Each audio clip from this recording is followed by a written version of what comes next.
There are many aspects of game design that all go into creating a video game long before its release: sound, creating levels, gameplay, technical design, systems designer, economy designer, character creation, and more.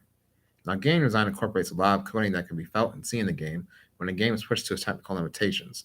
The problem with this is that the ball state concentration on game design only covers the technical aspect of game design and not the other aspect that is what really makes games come alive, and that is a good and well foundation of art. Today, I'm going to talk to you about the problems with Ball State's current course structure, or lack thereof, and propose a solution that will help anyone wanting to make it into the field, beginning with defining how games are made, turning concentration to a major, and establishing a curriculum based off currently established majors from other universities. Then you have a very likely chance of becoming a more well rounded individual when you enter the gaming industry. Now that you know what games are, allow me to tell you how games are made. Making a game comes in phases: pre production, production, and post production. During the pre production phases, when you establish everything about the game to when the game to what the game is and how long it'll take to complete, and the resources and money as well as the people that could be needed to complete the game. Next up is the longest segment of the game, and that is production. This is when the game will be developing in full swing, starting off with the vertical slice stage. Now, this is when the game is shown to people and it's a representation of the final look, feel, and game mechanics of the game. Next up is the pre alpha stage, and this is when all activities are performed before testing of the game. Now, to the pre alpha stage. Now, to the alpha stage. And this is when you have fully completed the game, and the game can be played from start to finish, but you must fix any errors missed in development. Now, onto beta. Beta is when you solely focus on finding the bugs and glitches in the game. The last part of the production phase is goal stage, and this is when everything's been completed and it's ready for release upon approval of the publisher. The last phase of the development of a game is the post production phase. The final phase when you have released the game but may need to make post game patches and bug fixes.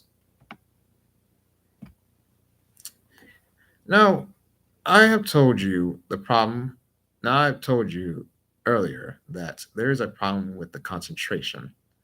Now, I'd like to actually cover a solution for that. My first solution is to turn a concentration to a major. This can have major implications for students who have a dream making it into the gaming industry. Not only will this help people be able to focus their attention solely on games, but it can have its own curriculum, with it being a combination of coding and art.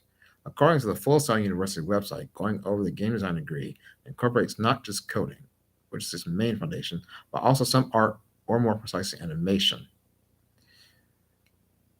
which gives the students who go to Full Sail an opportunity to experience both sides of the game design experience. Now, if we discuss what to do about the concentration, let's start off with the courses that I think Ball State can implement. Now, the question is, how can a game design degree be put together? From the courses that I've gathered together of the out of the art and computer science degrees, I think I've come up with a valuable solution to this. And if you wouldn't mind taking 15 to 18 credit hours every semester, then I think you could pull it off. So let's start off with the computer science courses. There are many classes in the computer science degree, so today I will just give you the fundamentals of what I think you should take, starting off with the 100s in CS 121, data structure and objects.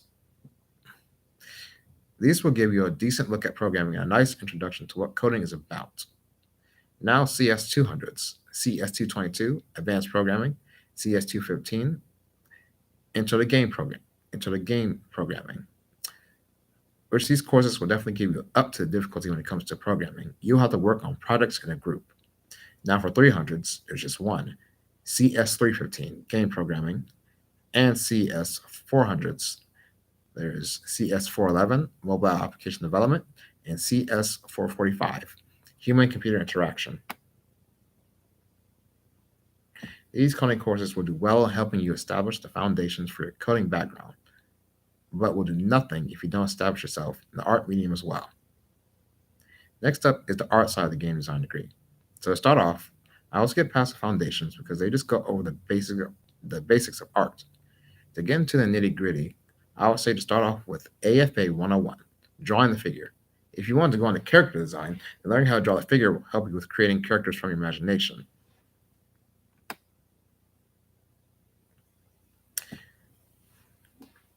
Now to go to the 200s, there's EDS 200, Design Computer for Visual Communication / Graphic Design.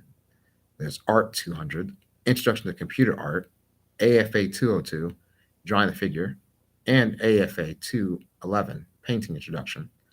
Most of these classes, as you can see, incorporate a lot of design and creation. The reason I decided to include classes like painting and photography is to teach you how to incorporate many different colors into the painting, and also to help you understand how colors affect space and structures. Now for the 300s, AFA 302, Drawing Narrative Metaphor, and AFA 303, Drawing Intermediate Figure. These courses place even more emphasis on the previous 200 level courses, advancing your skills and upping the difficulty to really help you become a better artist. So you will draw the figure, experiment with different mediums, and draw with a narrative component to tell a story by way of art. Now on to the 400s. There is AFA 405, Drawing Advanced Techniques, and AFA 406, Drawing Independent Directions. These courses largely let you go in your own direction and do what you want, which I think is great for letting you explore your own creative endeavors.